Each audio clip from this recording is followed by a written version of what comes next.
What's good? What's good? I'm back on with another Listen to DP segment. This is going to be a good one. It's about Chip Kelly leaving from UCLA to go to Ohio State. Head coach leaves to become offensive coordinator, right? For somebody that he actually used to coach, which was Brian Day. I don't think we've ever seen a guy of his stature ever make a move like this. So the last time we talked, we were talking about some NIL stuff and how it is affecting, college football, some of what the players are doing, how the parents, how the outside world sees it in. I think this conversation is something that falls right off of that because people said, well, he knew he was going to get fired from UCLA at the end of this year anyway. But how do you know that if you have a good year? I remember my college head coach, Mangino, was supposed to be fired the year we won the Orange Bowl. They were going to fire him at the end of that year. Well, you win the Orange Bowl. Also, well, I'm going to take being fired because I'm assuming it's going to come with that contract year, obviously, and a buyout. So I'm not understanding how much or don't know how much he getting paid from Ohio State, but I doubt it's more than what he was getting paid at UCLA as a head coach. So even if you take this year, plus you fire me, I'm going to get some buyout money. I don't know how much he had on his contract left, but I imagine he had at least another year or so. I'd have to look it up. That it might take me 3-4 years to equal, if not more, what I would have made this year plus a buyout and what I'm going to be a coordinator at Ohio State over the next. He probably only do it for a year maybe. But I'm more wondering if it's just I don't want to deal, if I might be on the way out, supposedly, I don't want to deal with building a team. Now I got to do the NIL. Now I got to do the whole round the world stuff. Because, like I said, that could be the only thing. Because it doesn't make sense of, well, they were about to fire him. Well, shoot, that's fine. You're going to have to fire me, and I'm going to take my bread with me. I think it was more of the NIL side saying I might have made enough money and weighing the odds of, the option of just being a coordinator and chilling and not having to round up all this money and fundraise and do the collective thing. I think that's the only thing that's going to say I'll take a lesser amount of money because I just remove all that unnecessary stuff that we're seeing. All these head coaches are leaving to be coordinators in the NFL. We're seeing guys that are position coaches leaving to go be another position coach in the NFL. And I think it all centers pretty much around NIL. Do you think that's what kind of got Chip to go to Ohio State? A piece of it, but also you got to think too. UCLA was moving conferences. Yeah. Right. So it's like we're about to enter into a market that a West Coast team ain't never have success in. Yeah. So this is almost like to start at like ground zero. I really ain't got a recruiting upper hand. Really ain't got the guys, right? And then we're talking next year. I got to win. Yeah, he probably was gonna get fired, but bro, I gotta win. I can't go outside like this, like losing in the Pac-12. Okay, cool. Getting bulldozed in the Big Ten, like that's a different conversation, and it's a different mark on your legacy because everybody know Chip's story. Everywhere he goes, he always leaves on a bad note. So yeah. But nah, man, I think Ohio State just went for the jugular and they capped off what they've done this offseason. Amazing offseason. They're trying to build a real program. Like coming off the back of like 7 offensive defensive players the years, back to back to back, and then you got this NIL money, then you got they had like 15 starters return. They got trying to build. Their portal class is crazy. Their quarterback group is crazy. The NIL money they're giving out is crazy. So, like I said, that's why I said I imagine they gave him a bag. Like they gave him a bag. And I understand he's coming out and being in the Pac-12 to now going to the Big Ten. You're going to lose at UCLA. Y'all barely was moving around in the pack. But my whole thing is, who gives him a job for maybe a job well done with this roster and moving? Because it's like you really can't trust it, right? I can't put you. For instance, it's Brock Purdy. I can't put you on this Ohio State roster, and then let's just say a legitimate contending team be like, you're our next head coach. Like, because it's like you had everything, all the players back, which was already a stacked roster. They all come back. You literally get 5 quarterbacks that you get to choose and figure out. Your head coach, if you do good, it's also his back is against the wall. That's why all the money, everybody's banding together. So with that, I understand it, but I don't know the upside other for him truly. Just because when I'm an AD for another school, let's just say Notre Dame, LSU, those teams of the world, A&M was open this year, being like, oh, they actually went to the national championship last year. They didn't win, but they had a great year. They lost one game. They lost in the Natty. I can't be like, but Chip's offense, because they always have a pretty good offense. They was shaky this year with McCord. I just think they're so stacked that it really could work against him being like what you really did. Could he parlay this and go back to go back to the West Coast team, who's currently in the Big Ten?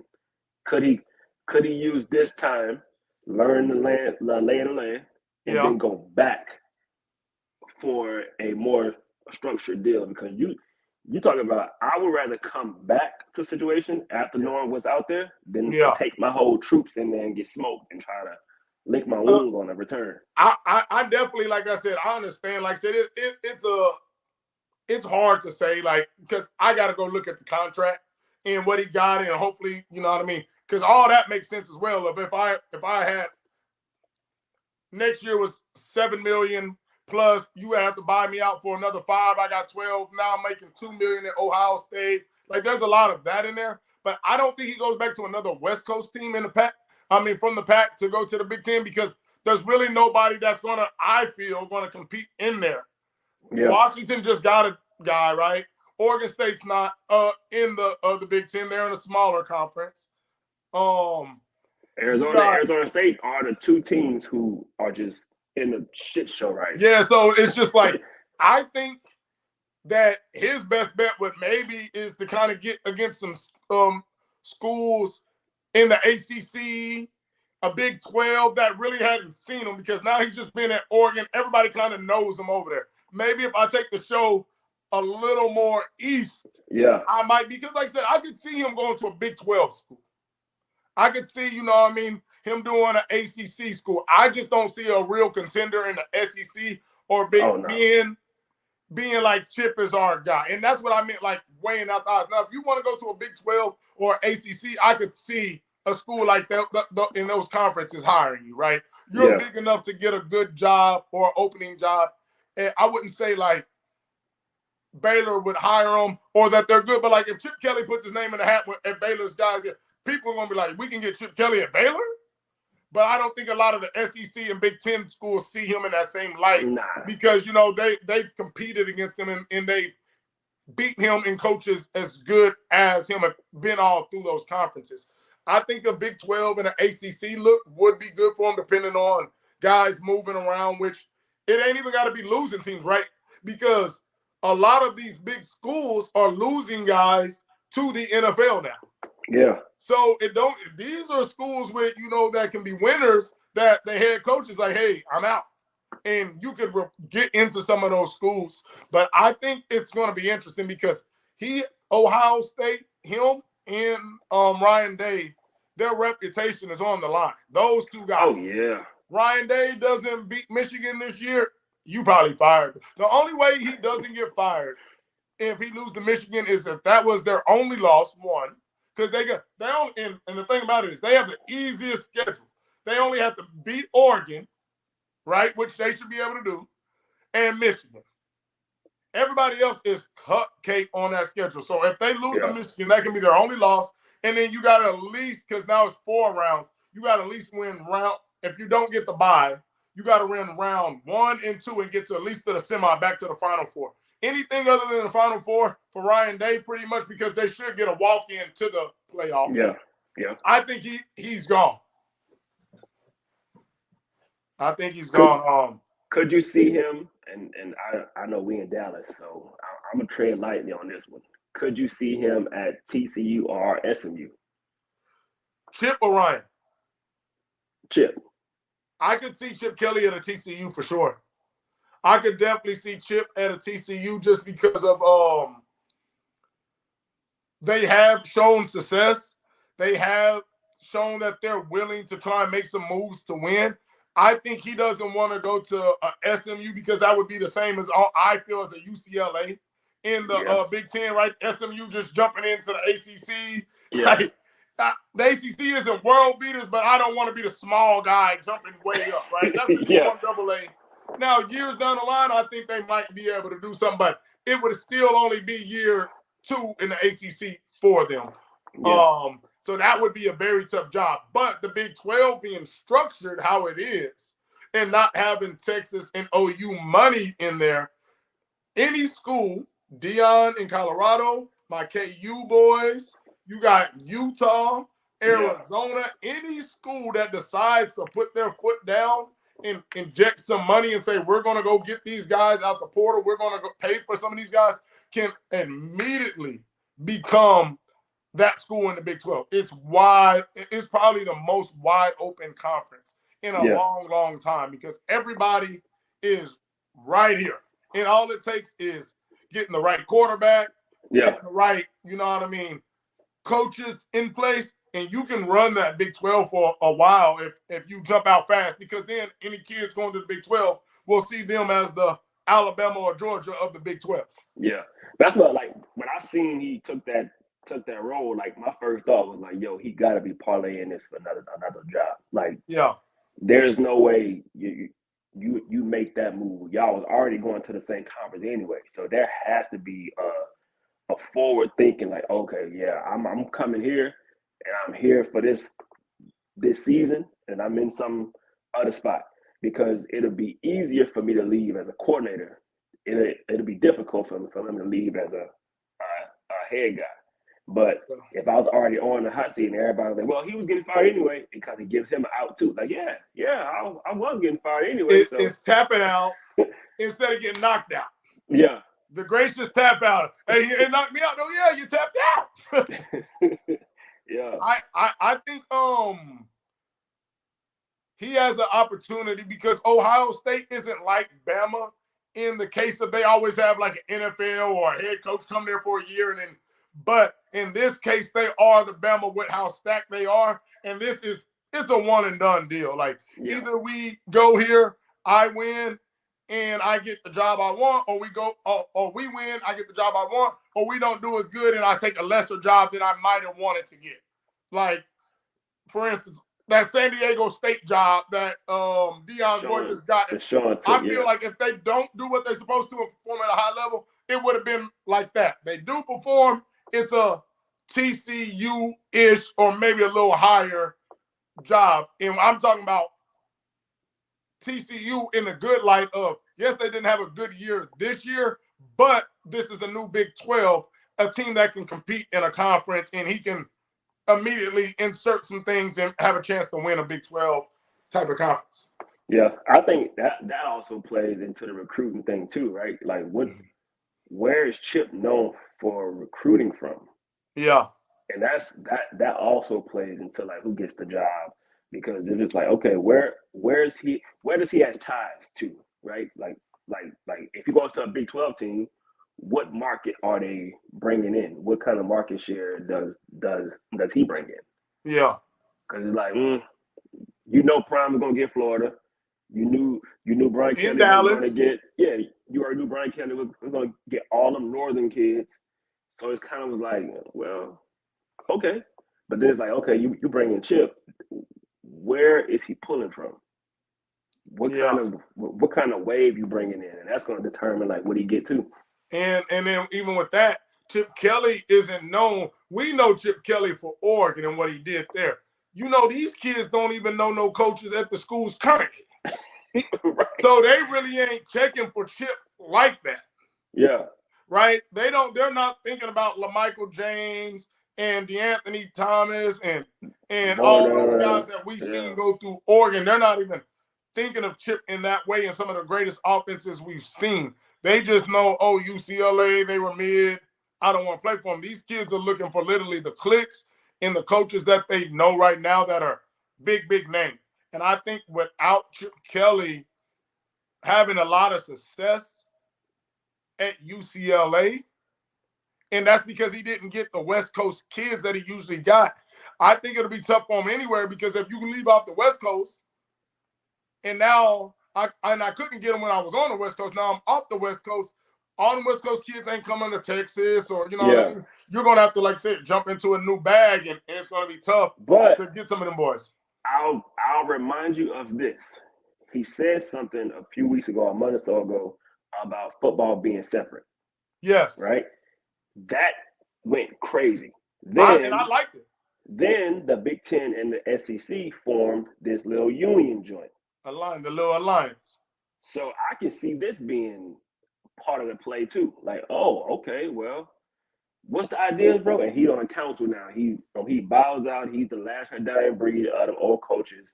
He bows out and he becomes the commissioner or the committee foresight guy over this idea that he had, that the two big powerful conferences got the money to back.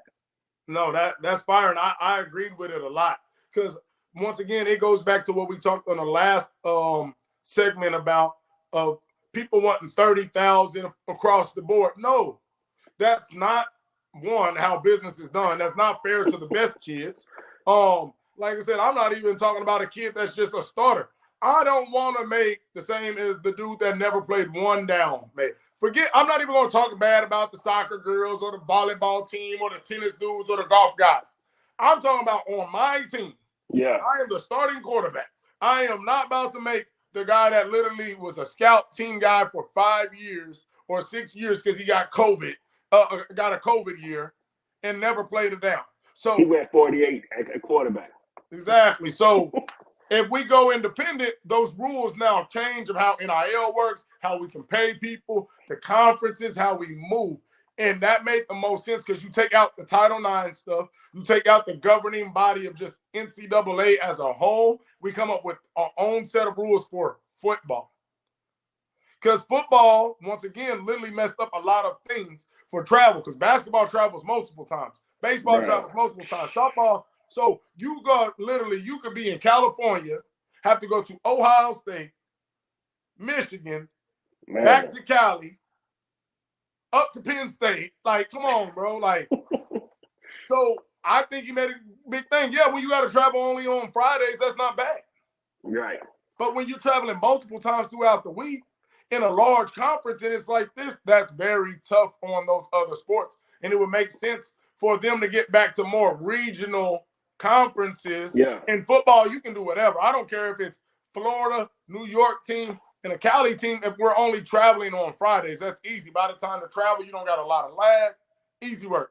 But I think what he proposed with that independent football conference, what Notre Dame already does in football. So we see a school do it, and it works out perfectly fine for them with all the other teams being in a conference. I think it would be perfect if that happened for football, and it don't got to be everybody. It might be the top 50 schools. Right. We don't care about the Toledos of the world. Like, let's take our best 50. Committee says, okay, obviously we know who the top pretty much 40-ish are. Now the next 10, and it might be every year we might want to add to it, but this first 3 years to try and figure this out, we want to make it 48 because now you might have 12 teams in a per conference region. But we already saw it work. So if it ain't broke, don't fix it. The NFL already figured it out. Just do what they doing. The NBA already figured it out. Just do what they doing. Like we kind of already got the gist. Like, oh, okay, well, if they in the East for NBA, they're gonna play a lot of East teams. Yeah. And they're gonna get some West Coast teams, but like I said, a lot of East, boom. Yeah, like I said, it works. But I hope they actually do that because before he even came out with that, me and a couple of guys had talked about it like, bro, the dumbest thing is, and people had talked about it as well, not just us, is like you're making these other sports travel so much and they're doing it multiple times throughout the week.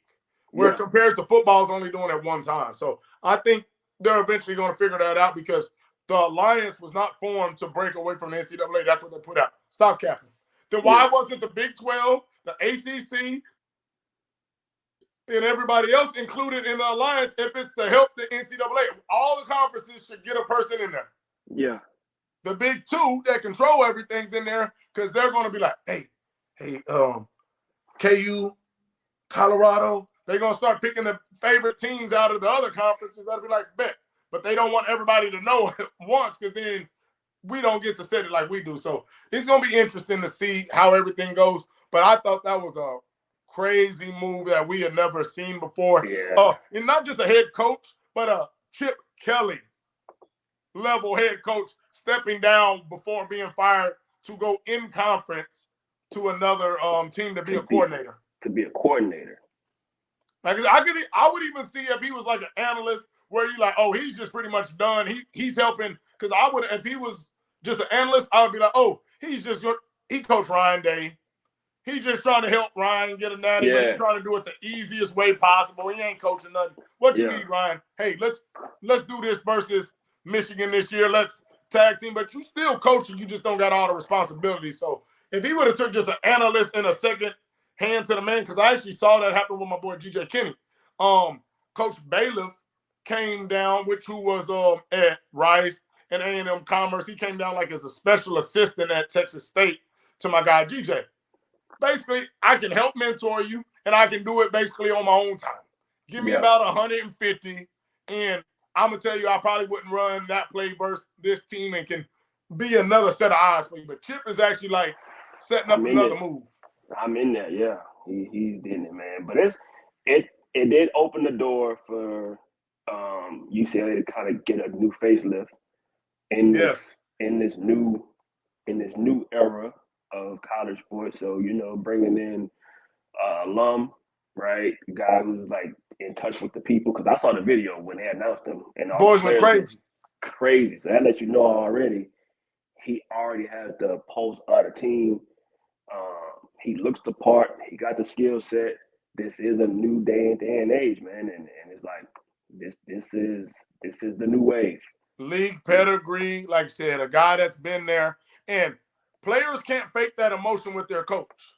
Because think about this. There are some coaches that if they would have got hired at KU that was on the staff when we got a new coach, the team would have literally, because you're going to clap, they would clap. Yay. You ain't running down those steps. You ain't partying with them. You kind of like, I didn't want to be here. But you're going to clap because obviously. So for him to be a Bruin, for them to be going into a new conference, for him to have NFL pedigree, for him to still be young and in touch, to look like a lot of the players, it was a great hire. And the reason why I say it was a great hire is because you need a young, hungry guy that really cares about the school to pull that school from where they're at. You can't get a Chip Kelly who's been at higher heights than that to pull you up because it's kind of like I'm buying my time to get out of here. Kansas is really, really good right now. You know where our coach came from? A Division III and then Buffalo. So I'm using this not as a stepping stone, as that I got to prove this to y'all, and this could be my new gig for life because he's got offered multiple contracts since he's been there in the 3 years, and he keeps saying they keep giving him more money, which they should. But when you've been at Oregon, when you've been in the league, UCLA is the little brother on the West Coast to multiple teams. Yeah. So therefore, it's like I'm looking at this like, how fast can I get out of here? And I'm still saying, just pay me what I'm worth, and I'll stay here forever. You know what's cool about Prime and coaching, because this ties back to the UCLA guy. Prime didn't go through struggle of being a D3 athlete or a HBCU athlete, but he understood the players enough to say, okay, I come from this background of y'all neighborhood, maybe not the playing level. This UCLA guy, he was at the school before they had all of the fancy stuff now, before the Jordan brand. He watched it grow, so he understands it. And the AD was like, yo, we got to find a guy who can develop people. Because to be at a program before they take off the way they do, you were doing things that is part of like development. Like you was showing up early, getting in the weight room, probably sharing weight rooms with the other sports. And now it's like, oh, well, when I was here, we didn't have all this, and now we got all this. He's gonna do numbers with it. And I think guys like Chip Kelly and guys like never really played ball in that level can't relate to kids on what they're going through, or they And never were listen, you were that. at Oregon, all the resources in the You world. had everything. You went to the league, all the resources in the world, right? So what you're saying is 100% true, bro. Like, how many times have we ever seen a coach that had high level success at a higher program really rejuvenate a smaller program that's in the dumps? It's always a coach that came up and was hungry.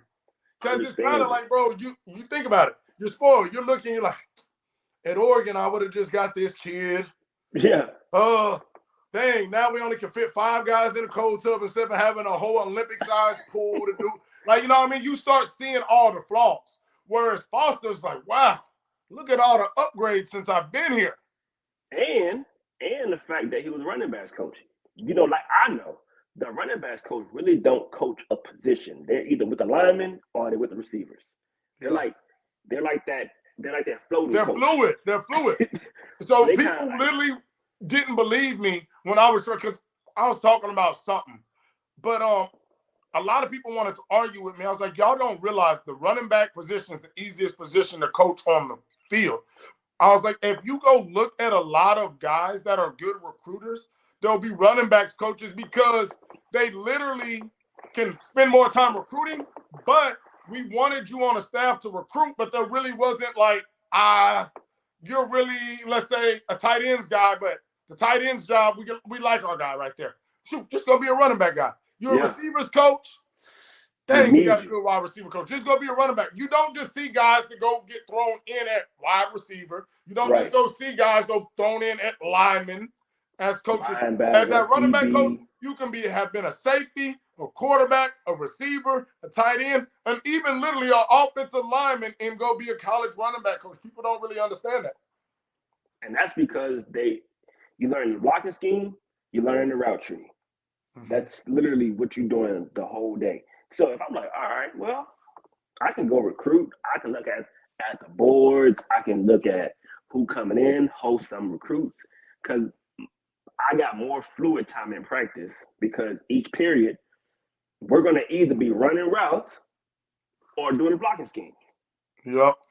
So majority of the time, I could be talking to recruits and personnel guys and the scouts. So because think about it, you ain't just taking handoffs on air and running through cones. That's Pee-wee.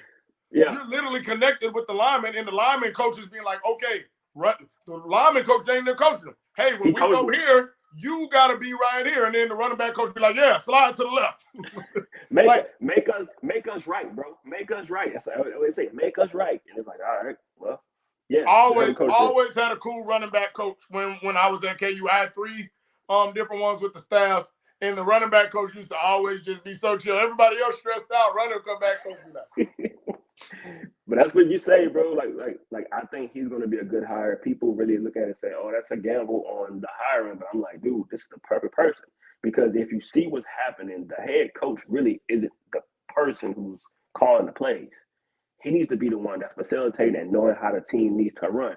What better role than somebody who came from being pretty much an assistant head coach because he was a running backs coach, right? Yeah. So I know I'm going to give me the best OC. I'm going to give me the best DC. And I'm going to make sure that all this is ran right. And I'm going to continue doing what I was doing as a running backs coach, which is the politicking, the recruiting, and then I become a really great recruiter, which if you can't recruit, you ain't getting no college job. Facts. Facts. You got to be able to do that. And I think, man, this go around in the NFL, college, we starting to see a lot more brothers get hired. But them college boys really understand, like, they want to hate, but they see what Deion's doing. You got, and we taking this out of HBCU. We, NCAA Power 5, got to start getting more guys that look like these guys or simply relate to these guys. Because there's many white guys that say, you know what? I didn't grow up in Highland Park, whatever.